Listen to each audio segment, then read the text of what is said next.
Praise Lord प्रभु जीशु ख्रीष्टଙ୍କ ନାମରେ ସମସ୍ତଙ୍କୁ ଆନ୍ତରିକତାର ସହିତ ପ୍ରେଜ ଲର୍ଡ ଜ୍ଞାପନ କରୁଅଛି। ଆସନ୍ତୁ ଆଜିର ବିଷୟରେ ଆମେ ଆଲୋଚନା କରିବା। ଆଜିର ଆଲୋଚନାର ବିଷୟ ହେଲା, ଆମେ ଥମ୍ବନେଲ୍ ଦେଖି ଜାଣିପାରୁଛୁ ଆଜିର ଆଲୋଚନାର ବିଷୟ କ'ଣ ଅଟେ। ଆଜିର ଆଲୋଚନାର ବିଷୟ ହେଲା ଆଦିବାସୀ ଓ ହିନ୍ଦୁ ମଧ୍ୟରେ ଥିବା ପାର୍ଥକ୍ୟ। ଆଦିବାସୀ ଓ ହିନ୍ଦୁ ମଧ୍ୟରେ ଥିବା ପାର୍ଥକ୍ୟତା କ'ଣ ତାହା ଆଜି ଆମେ ଆଲୋଚନା କରିବା। ହିନ୍ଦୁ ଏବଂ ଆଦିବାସୀ ମଧ୍ୟରେ ଥିବା ପାର୍ଥକ୍ୟତା ବିଷୟରେ ଆଜି ଆମେ ଅଳ୍ପ ସମୟ ଧ୍ୟାନ କରିବା ଆଉ ଜାଣିପାରିବା କି ଏହି ବିଷୟରେ ଆଲୋଚନା କରିବା ଦ୍ୱାରା ହିନ୍ଦୁ କିଏ ଆଉ ଆଦିବାସୀମାନେ କିଏ। ପ୍ରକୃତରେ ଆଦିବାସୀମାନେ ହିନ୍ଦୁ ନା ହିନ୍ଦୁ ନୁହନ୍ତି, ସେହି ବିଷୟରେ ଆମେ ନିଶ୍ଚିତ ଭାବେ ଆଜିର ଆଲୋଚନାର ବିଷୟରେ ଆମେ ଜ୍ଞାତ ହୋଇପାରିବା। ତେଣୁକରି ନିଶ୍ଚିତ ଭାବେ ଶେଷ ପର୍ଯ୍ୟନ୍ତ ଭିଡ଼ିଓକୁ ଦେଖନ୍ତୁ। ଆଉ ପ୍ରକୃତରେ ଯଦି ଆଦିବାସୀ ବା ଦଳିତ ଆଦିବାସୀ ଲୋକମାନେ ଯଦି ଏହି ଭିଡ଼ିଓକୁ ଦେଖୁଥାନ୍ତି ତାହେଲେ ନିଶ୍ଚିତ ଭାବେ ଲାଇକ୍ କରନ୍ତୁ, କମେଣ୍ଟ କରନ୍ତୁ ଏବଂ ଚ୍ୟାନେଲକୁ ନୂଆରେ ଭିଜିଟ୍ କରିଥିଲେ ସବସ୍କ୍ରାଇବ୍ ମଧ୍ୟ କରନ୍ତୁ। କାହିଁକି ନା ନିଶ୍ଚିତ ଭାବେ ଆମେ ଆଦିବାସୀମାନେ କିଏ, ପ୍ରକୃତରେ ଆଦିବାସୀ ଲୋକମାନେ କିଏ ନିହାତି ଭାବେ ଜାଣିବା ଆବଶ୍ୟକତା ବିଷୟ ରହିଅଛି। ଯେହେତୁ ଆଜିକା ଡେଟ୍ରେ ହିନ୍ଦୁମାନେ କହୁଅଛନ୍ତି କି ଆଦିବାସୀମାନେ ମଧ୍ୟ ହିନ୍ଦୁ ଅଟନ୍ତି। କେଉଁ ପ୍ରକାର ହିନ୍ଦୁ ଅଟନ୍ତି, ଆଦିବାସୀମାନେ କେଉଁ ହିସାବରେ ହିନ୍ଦୁ ଅଟନ୍ତି, ତାଙ୍କର କାର୍ଯ୍ୟକଳାପ, ତାଙ୍କର ଚାଲିଚଳନ, ତାଙ୍କର ପୂଜା ଆରାଧନା, ତାଙ୍କର ସକଳ ବିଷୟ ଦେଖିଲେ ହିନ୍ଦୁମାନଙ୍କର ଆଉ ଆଦିବାସୀମାନଙ୍କର ସମ୍ପୂର୍ଣ୍ଣ ଡିଫରେଣ୍ଟ ଅଛି, ପାର୍ଥକ୍ୟତା ରହିଅଛି। ତାହା ମୁଁ ଆଜି ଏହି ଭିଡ଼ିଓ ମାଧ୍ୟମରେ ଆପଣମାନଙ୍କୁ ଜଣାଇବାକୁ ଇଚ୍ଛା ପ୍ରକାଶ କରୁଅଛି। ଯଦି ଦେଖିବା ହିନ୍ଦୁମାନେ ତାଙ୍କ ପୂଜା ଆରାଧନା ବିଷୟରେ ଯଦି ଦେଖିବା, ଯଦି ହିନ୍ଦୁମାନଙ୍କ ବିଷୟରେ ଯଦି ଦେଖିବା, ସେମାନେ ପୂଜା କରିବାକୁ ଯେତେବେଳେ ଯାଆନ୍ତି, ମନ୍ଦିରରେ ଯାଆନ୍ତି, ସେମାନେ ଏକୁଟିଆ ମଧ୍ୟ ଯାଇକି ପୂଜା କରିପାରନ୍ତି। ସେମାନେ ବ୍ୟକ୍ତିଗତ ଭାବେ ଯାଇକି ମନ୍ଦିରରେ ପୂଜା ଅର୍ଚ୍ଚନା କରିକି ଆସିପାରନ୍ତି। କିନ୍ତୁ ଆଦିବାସୀମାନଙ୍କ ପର୍ବପର୍ବାଣି, ତାଙ୍କର ଦେବତାକୁ ପୂଜା କରିବା ବିଷୟରେ ଯଦି ଦେଖିବା, ସେମାନେ କ'ଣ କରନ୍ତି, ଆଦିବାସୀମାନେ ଯଦି ତାଙ୍କ ଉପାସନାକୁ ଦେଖିବା, ତାଙ୍କର ଆରାଧନାକୁ ଦେଖିବା, ତାଙ୍କର ପୂଜା କରିବା ବିଷୟରେ ଯଦି ଦେଖିବା, ସେମାନେ କ'ଣ କରନ୍ତି ନା ଆଦିବାସୀମାନେ ଦଳଗତ ଭାବେ ସେମାନେ ପୂଜା କରନ୍ତି। ସେମାନେ ଗୋଟିଏ ବଂଶ ବା ଗୋଷ୍ଠୀ ବା ଗୋଟିଏ ସମାଜର ଲୋକ ମିଳିତ ଭାବେ ସେମାନେ କ'ଣ କରନ୍ତି, ପୂଜା କରନ୍ତି। ମିଳିତ ଭାବେ ଗୋଷ୍ଠୀ ବା ସମାଜ କିମ୍ବା ଗୋଟିଏ ବଂଶର ଲୋକମାନେ ମିଳିତ ଭାବରେ ସେମାନେ ପୂଜା କରନ୍ତି। କିନ୍ତୁ ହିନ୍ଦୁ ସମାଜରେ ଯଦି ଦେଖିବା, ସେମାନେ କୌଣସି ପ୍ରକାର ମିଳିତ ଭାବେ କରନ୍ତି ନାହିଁ। ସେମାନେ ନିଜ ଇଚ୍ଛାରେ ବ୍ୟକ୍ତିଗତ ଭାବରେ ଯାଇକି ସେମାନେ ପୂଜା କରି ଆସିଥାନ୍ତି। ଦଳଗତ ଭାବେ ବି ଯାଆନ୍ତି, କିନ୍ତୁ ସେମାନେ ଏକୁଟିଆ ମଧ୍ୟ କରିପାରନ୍ତି। କିନ୍ତୁ ଦଳିତ ଆଦିବାସୀମାନଙ୍କର ତାଙ୍କର ଯଦି ଦେଖିବା ପୂଜା, ତାଙ୍କର ଉପାସନା ବିଷୟରେ ସେମାନେ ଦଳଗତ ଭାବେ କରିଥାନ୍ତି। ଆମେ ଯଦି ତାଙ୍କ ବିଷୟରେ ଯଦି ଦେଖିବା, ସେମାନେ କେମିତି ଉତ୍ସବ ପାଳନ କରନ୍ତି, କେମିତି ସେମାନେ ଉପାସନା କରନ୍ତି, ନିଶ୍ଚିତ ଭାବେ ଆପଣମାନେ ଗାଁ ଗହଳିରେ ଦେଖିଥିବେ, ସେମାନେ ଯେତେବେଳେ ପୂଜା କରନ୍ତି, ସେମାନେ ଉତ୍ସବ ମନାନ୍ତି, ତାଙ୍କେ ଉତ୍ସବ ପରି ତାଙ୍କର ପର୍ବ ପରି ସେମାନେ ପାଳନ କରନ୍ତି। ଆଉ ଗୋଟେ ବିଷୟ ଯଦି ଦେଖିବା, ସେମାନେ ଦଳିତମାନେ ବା ସେ ଆଦିବାସୀମାନେ କ'ଣ କରନ୍ତି, ନିଜ ସ୍ଥାନୀୟ ଭାଷାରେ ସେ ଦେବତାମାନଙ୍କର ନାମ ଥାଏ। ସ୍ଥାନୀୟ ଲୋକାଲ ଭାଷାରେ ସେମାନଙ୍କର ଦେବତାମାନଙ୍କର ନାମ ଥାଏ। କିନ୍ତୁ ହିନ୍ଦୁ ଧର୍ମରେ ସଂସ୍କୃତ ଭାଷାରେ ସେମାନଙ୍କର ଦେବାଦେବୀମାନଙ୍କର ନାମ ଥାଏ। ଆମେ ଯଦି ନିଶ୍ଚିତ ଭାବେ ହିନ୍ଦୁ ବ୍ୟାକଗ୍ରାଉଣ୍ଡରୁ ଆସିଅଛୁ ତାହେଲେ ନିଶ୍ଚିତ ଭାବେ ଜାଣିଥାଉ କି ସେମାନଙ୍କର ଦେବତାମାନଙ୍କର ନାମ। କିନ୍ତୁ ଆଦିବାସୀମାନଙ୍କର ଦେବତାମାନଙ୍କର ନାମ ସେଇ ଲୋକାଲ ଭାଷାରେ ହିଁ ସେମାନଙ୍କର ଦେବତାମାନଙ୍କର ନାମ ଥାଏ। ଆଉ ଯଦି ଦେଖିବା ଦଳିତ ଆଦିବାସୀ ଲୋକମାନେ ବିଶେଷ କରି ସେମାନେ ଆମିଷ ବା ପଶୁ ବଳି ପକ୍ଷୀ ବଳି ଦେଇକରି ସେମାନେ ପୂଜା ଅର୍ଚ୍ଚନା କରିଥାନ୍ତି। କିନ୍ତୁ ହିନ୍ଦୁ ଧର୍ମରେ ଯଦି ଦେଖିବା ସେମାନେ ନିରାମିଷ କଦଳୀ ନଡ଼ିଆ କିମ୍ବା କୌଣସି ଫଳ ପତ୍ର ଏସବୁ ନେଇକରି ସେମାନେ ପୂଜା କରିବାକୁ ମନ୍ଦିରରେ ଯାଆନ୍ତି। କୌଣସି ପ୍ରକାରେ ମନ୍ଦିରରେ ସେମାନେ କ'ଣ କରନ୍ତି ନାହିଁ ବା ଆମିଷ ବା ପଶୁ କି ପକ୍ଷୀ ବଳି ଦେଇନଥାନ୍ତି।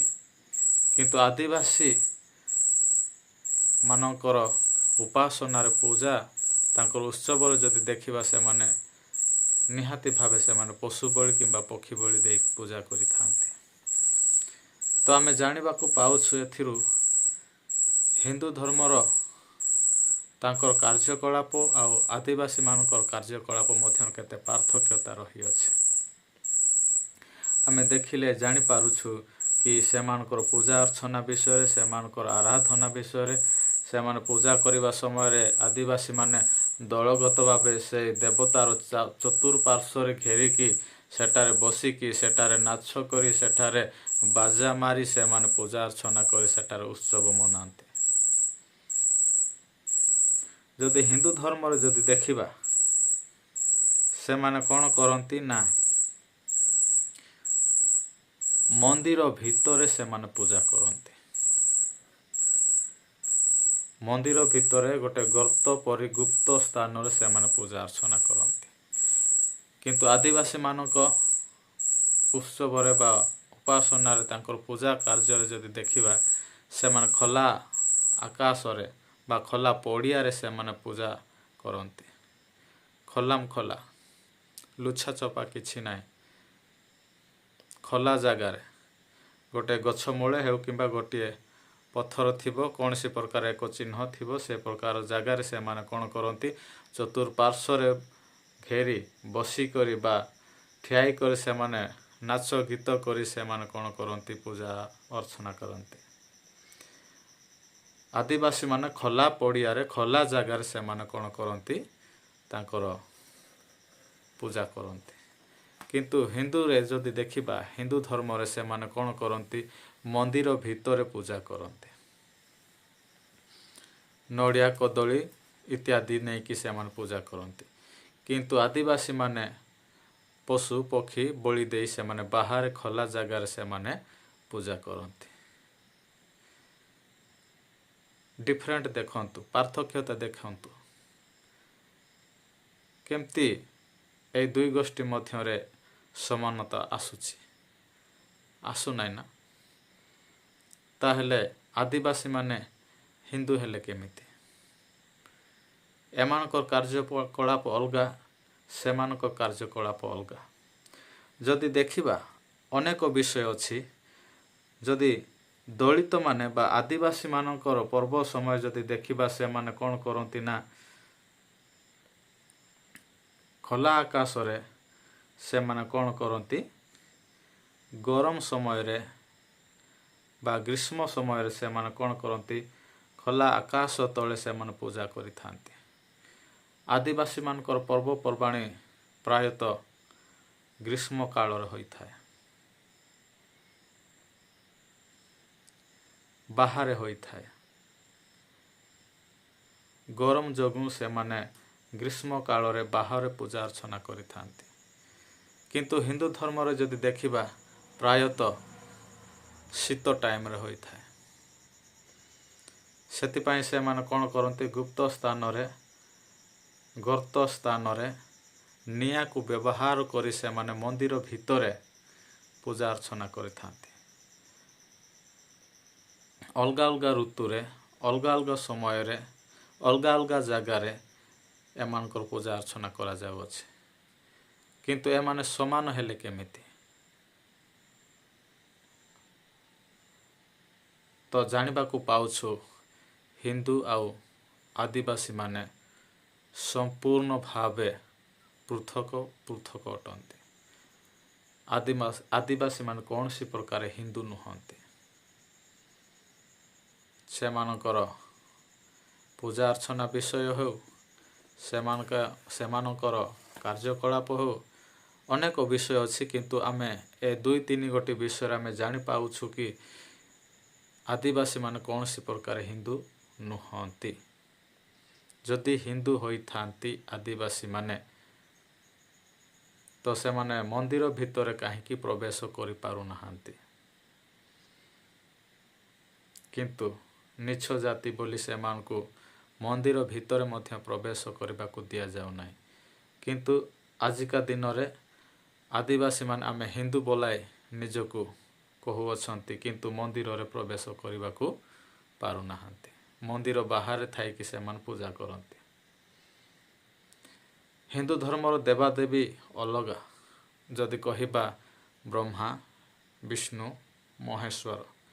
ବ୍ରହ୍ମା ହେଲେ ସୃଷ୍ଟିକର୍ତ୍ତା, ବିଷ୍ଣୁ ହେଲେ ପାଳନକର୍ତ୍ତା, ଈଶ୍ୱର ବା କହନ୍ତି ସେମାନେ ଶିବ, ମହେଶ୍ୱର ସେ ସଂହାରକର୍ତ୍ତା।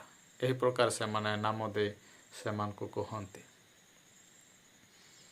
କିନ୍ତୁ ଆଦିବାସୀମାନଙ୍କର ଧର୍ମର ଦେବାଦେବୀମାନଙ୍କର ନାମ ଅଲଗା ଥାଏ। ଲୋକାଲ ଭାଷା ଅନୁସାରେ ସେମାନଙ୍କର ଦେବାଦେବୀମାନଙ୍କର ନାମ ଥାଏ। ତ ପ୍ରିୟ ପ୍ରଭୁଙ୍କ ଦାସ ଦାସୀମାନେ ନିଶ୍ଚିତ ଭାବେ ଏହି ଭିଡ଼ିଓ ମାଧ୍ୟମରେ ଆପଣମାନେ ଜାଣିବାକୁ ପାରୁଥିବେ ଆଦିବାସୀମାନେ କୌଣସି ପ୍ରକାର ହିନ୍ଦୁ ନୁହନ୍ତି। ସେମାନେ ସେପାରେଟ୍ ଅଲଗା ହିଁ ଅଟନ୍ତି।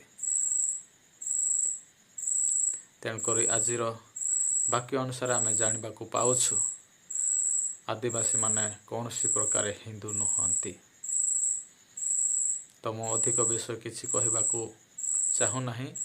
ଏହି ଅଳ୍ପ ବାକ୍ୟ ଦେଇ ଆମ ପ୍ରତ୍ୟେକଙ୍କୁ ପ୍ରଭୁ ଆଶୀର୍ବାଦ କରନ୍ତୁ। ଏତିକି କହି ମୁଁ ସମାପ୍ତ କରୁଛି। ଧନ୍ୟବାଦ।